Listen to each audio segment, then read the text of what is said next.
मैं तुम्हें लखनऊ घुमा दूं और दिखा दूं तुम्हें लखनऊ में कि किस तरह से पब्लिक तराही तराही कर रही है, किस तरह से दवाओं की कमी है, किस तरह से उनकी मैयतें पड़ी हुई हैं, किस तरह से वो दवाएं नहीं मिल रही हैं, किस तरह से ऑक्सीजन खत्म हो, कहाँ कहाँ हो गया, मैं दिखाऊं तुम्हें। उन लोगों की लाशें जल रही हैं, शमशानों में जगह नहीं है, लाइनें लगी पड़ी हुई हैं, लकड़ियाँ ख़त्म हो गई हैं शमशानों में, जलाने वाले लोग नहीं मिल रहे हैं। और फिर भी ये मीडिया बेशर्मी के साथ खड़े होकर के कहता है कि सिस्टम जिम्मेदार है, मोदी जिम्मेदार नहीं है। अरे सिस्टम का जिम्मेदार कौन है?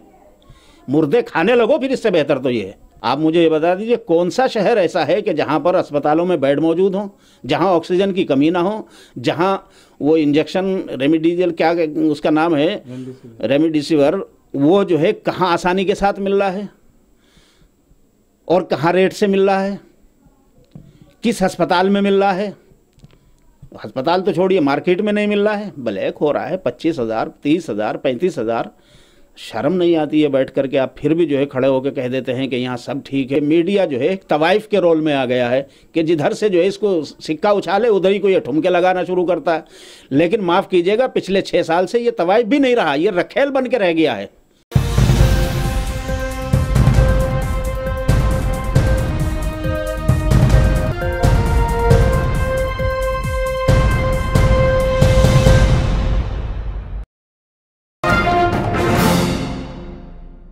अस्सलाम वालेकुम, मैं हूं शकील अहमद और आप देख रहे हैं न्यूज़ मैक्स। जिस तरह से पूरे देश में कोविड-19 को लेकर हाहाकार मचा हुआ है, उत्तर प्रदेश और दिल्ली के हालात बहुत ही ज़्यादा ख़राब हैं, लेकिन इसके बीच कुछ लोग ऐसे सामने आ रहे हैं जो फरिश्ते का रोल निभा रहे हैं। अगर मुस्लिम समाज की बात की जाए तो मुस्लिम समाज भी इस पूरे मामले में काफ़ी आगे है। दिल्ली में मुस्लिम इलाक़ों में ऑक्सीजन फ्री में जो है वो भरा जा रहा है और उसके अलावा लोग सड़कों पर उतरे हुए हैं। यहाँ तक देखने में ये आ रहा है कि पूरे देश से इस तरह की स्टोरीज़ आ रही हैं कि मुसलमान गैर मुस्लिमों को शमशान घाट तक पहुँचा रहे हैं।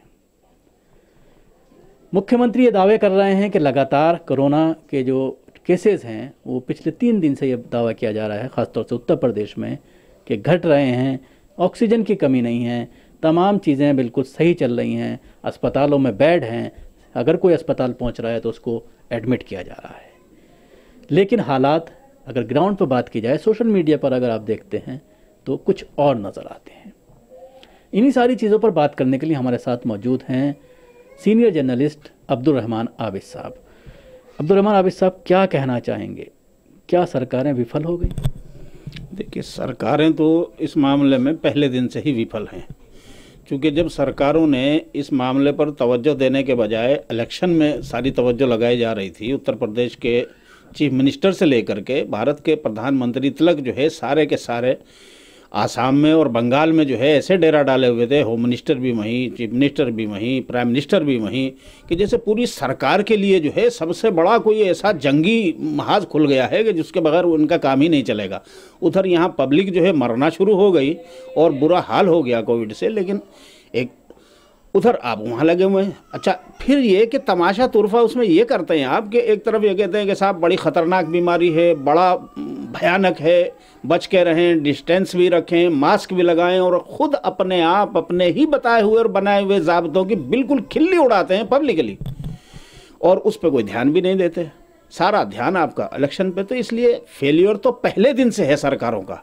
जो कुछ बचा खुचा था कि वहाँ का इलेक्शन ख़त्म करके या बीच में हाई कोर्ट्स के या सुप्रीम कोर्ट के या मीडिया के, गोदी मीडिया को छोड़ दीजिए, सोशल मीडिया और इंटरनेशनल मीडिया के दबाव में अगर आपको थोड़ी सी शायद शर्म आई है, शायद ज़रा मरासी कहीं 100 में से 1 पैसा, तो उसमें भी जो है आपने मीटिंगें करके और साहब वो उसको एंकरिंग करके, इसको हिदायत दे के, उसकी सुन के, इसको सुना के, और उसमें भी सियासतबाजी करके फिर घर बैठ गए। आप लगता है कि संजीदा है ही नहीं है मामले को ख़त्म करने में या इस बीमारी पर कंट्रोल करने में। आप अगर संजीदा होते तो आप जंगी पैमाने पर तमाम रिसोर्सेज को इसमें इस्तेमाल करते हैं, लेकिन आपने जो है रिसोर्सेज पे कब्जा किया हुआ है।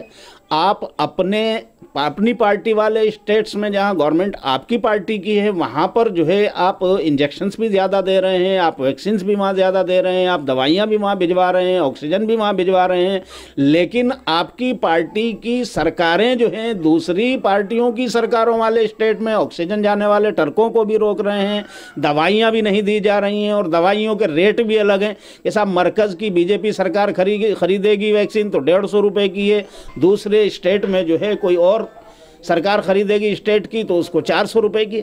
ये सब तमाशा जो है समझ में नहीं आता कि हम हिंदुस्तान में रहते हैं या हम किसी अलग मुल्क का हिस्सा बन गए हैं। दिल्ली की गवर्नमेंट खरीदे तो 400 रुपये में, राजस्थान की गवर्नमेंट खरीदे तो 400 रुपये में, पंजाब की गवर्नमेंट खरीदे तो 400 रुपये में, यूपी की बीजेपी की सरकार खरीदे तो 150 रुपये में, बिहार की बीजेपी की सरकार खरीदे तो 150 रुपये में, आसाम की बीजेपी सरकार खरीदे तो 150 रुपये में। ये सब क्या तमाशा है? तो ये इससे लगता ये है कि गवर्नमेंट बिल्कुल इस मामले में सिंसियर नहीं है और वो संजीदा नहीं है। वो बिल्कुल उनके लिए सिर्फ और सिर्फ सब कुछ जो है वो इलेक्शन है और हुकूमत पे कब्जा जमाए रखना है। मीडिया तो कह रही मोदी जी जिम्मेदार नहीं है, सिस्टम जिम्मेदार है। तो सिस्टम का जिम्मेदार कौन है? चलिए हमने गोदी मीडिया को मान लिया कि गोदी मीडिया बहुत सच्चा है, बड़ा अंधभक्त है मोदी का, लेकिन अगर सिस्टम जिम्मेदार है तो उस सिस्टम का जिम्मेदार कौन है? कौन है वो चौकीदार जो इस सारे सिस्टम का चौकीदार है? फिर शर्म नहीं आती इस गोदी मीडिया को भी कि लोगों की लाशें जल रही हैं, शमशानों में जगह नहीं है, लाइनें लगी पड़ी हुई हैं, लकड़ियां खत्म हो गई हैं शमशानों में, जलाने वाले लोग नहीं मिल रहे हैं, और फिर भी ये मीडिया बेशर्मी के साथ खड़े होकर के कहता है कि सिस्टम जिम्मेदार है, मोदी जिम्मेदार नहीं है। अरे सिस्टम का जिम्मेदार कौन है? मुर्दे खाने लगो फिर, इससे बेहतर तो ये मुर्दाखोरी है जो कर रहे हो बैठ करके टीवी चैनलों पे।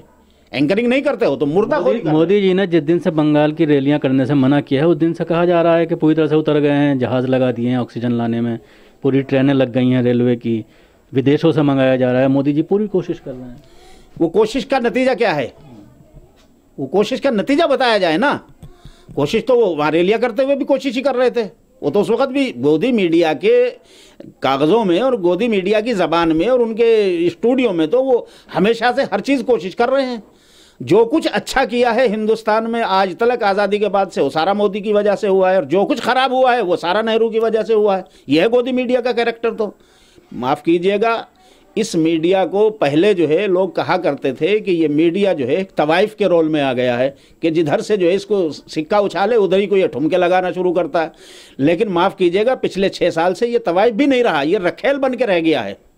एक शख्स की बल्कि 2 शख्सों की ये रखेल बन के रह गया है। वहाँ से इसको उन्हीं के इशारे पे नाचना है, उन्हीं के इशारे पे गाना है, और जो कुछ वहाँ से कहें उसी पे चलना है। लोग मरें, मुल्क बर्बाद हो जाए, लोगों के घरों में लाशें पड़ी रहें, इन्हें कोई फ़र्क नहीं पड़ता। इस कदर बेहिस हो गए हैं, शायद जानवरों को भी इन पे शर्म आती होगी। योगी जी कह रहे हैं कि उत्तर प्रदेश में सारी चीज़ें सामान्य हैं, अगर कोई सवाल उठा रहा है तो उसको जेल में भेज दिया जाएगा, एनएसए लगाया जाएगा।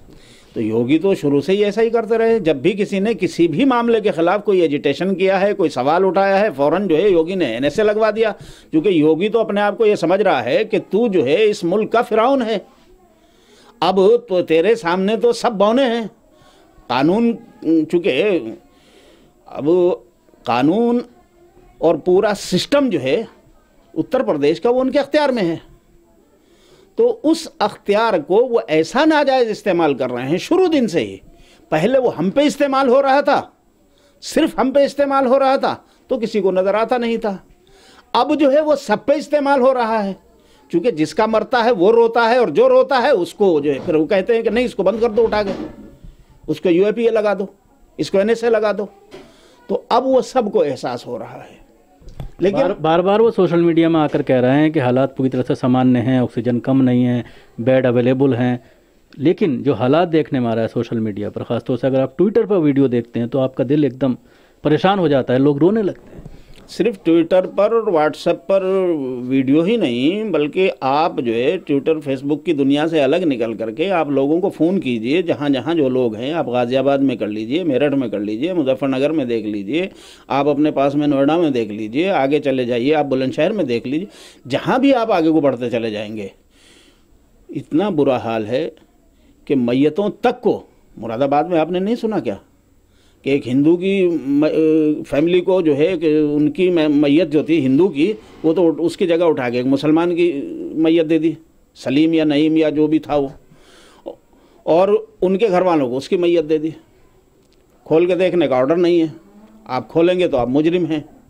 वो तो गलती से किसी ने, बेचारों ने इतनी जसारत कर ली उन्होंने, हिंदुओं ने, कि उन्होंने कहा कि हम अपने कम से कम फादर को देख तो लें एक बार। उन्होंने देखा कि तो वो है ही नहीं।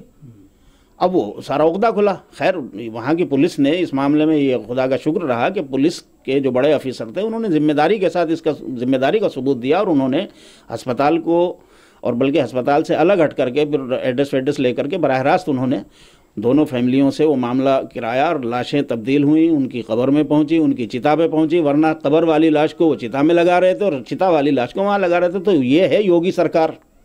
योगी सरकार का सिस्टम अगर देखना है और योगी की कामयाबी अगर देखनी है तो इसी एक वाक़े से देख लीजिए।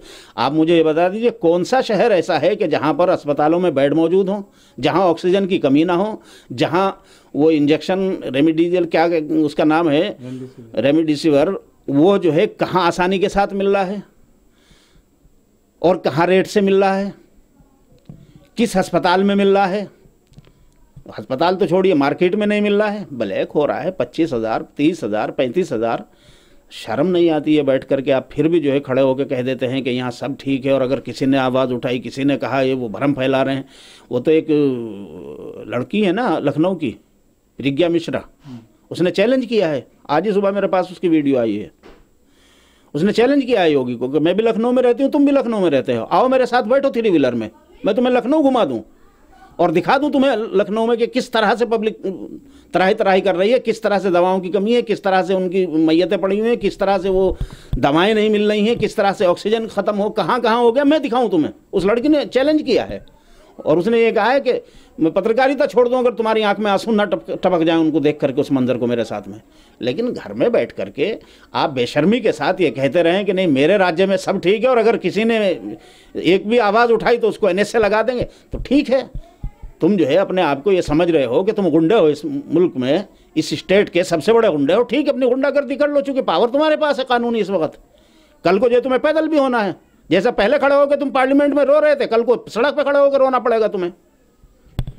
लेकिन इसके साथ ही देखने में आ रहा, अनुपम खेर का एक ट्वीट आएगा तो मोदी ही, भक्त अभी भी कह रहे हैं। लेकिन उसका क्या हाल किया पब्लिक ने?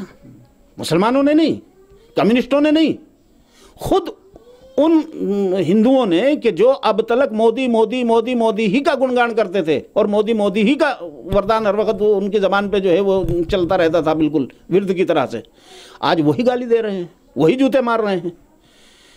ठीक है कि वक्ती तौर से चूँकि मीडिया आपके कब्ज़े में है, सारे सोर्सेस आपके रिसोर्सेज आपके कब्ज़े में हैं, तमाम सोर्सेस आपके कब्ज़े में हैं, तो आप जो है उनका गलत इस्तेमाल करके, उन पे पहरेदारी बिठा करके आप जो है कितना भी दुष्प्रचार करा लीजिए, आप कितना भी अपनी गंदगी को सोना और अमृत बता लीजिए, लेकिन वो गंदगी ही रहेगी। और जब जैसे मौका आएगा, जैसे वो पर्दा हटेगा, फ़ौरन वो गंद जो है निकल के सामने आ जाएगी। क्या लगता है यूपी विधानसभा 2021 में लोग जवाब देंगे या फिर भी वही हिंदू मुस्लिम ही चलता रहेगा? ये तो कोशिश करेंगे हिंदू मुस्लिम करने की, लेकिन मुझे ऐसा लगता है कि जिनके मर रहे हैं वो इतनी आसानी से तो फरामोश नहीं करेंगे। कि देखिए जिसका भाई मरता है, जिसका बेटा मरता है, जिसका बाप मरता है, जिसकी माँ मर जाती है, जिसकी बहन मर जाती है, या जिसका शौहर मर जाता है, वो इतनी आसानी से तो फरामोश नहीं करेंगे। जिस तरह से इन्होंने पब्लिक को जो है बिल्कुल चारा बना लिया, और ये समझ लीजिए कि इंसान क्या, लोगों को जानवरों पे भी दया आ जाती है। अगर मवेशी जानवर भी इस तरह मरने लगे तो उन पर भी लोगों को दया आ जाती है, ये तो इंसान है। लेकिन इन बेहिसों को, बेशर्मों को कोई शर्म नहीं, बिल्कुल बेगैरत हो गए हैं। ये तो समझ रहे हैं कि तुम्हारे बाप की जागीर है ये मुल्क और इस मुल्क की जनता, तुम इसको जैसे चाहे लट से हाँकते रहो, ये लट से हाँकती रहेगी। लेकिन मैं समझता हूँ कि ऐसा जो है ज़्यादा दिन चलने वाला नहीं है। सभी अहम खबरों के लिए न्यूज़ MX को सब्सक्राइब करें, साथ ही बेल आइकॉन को जरूर दबाएं। लाइक, शेयर, कमेंट करना ना भूलें।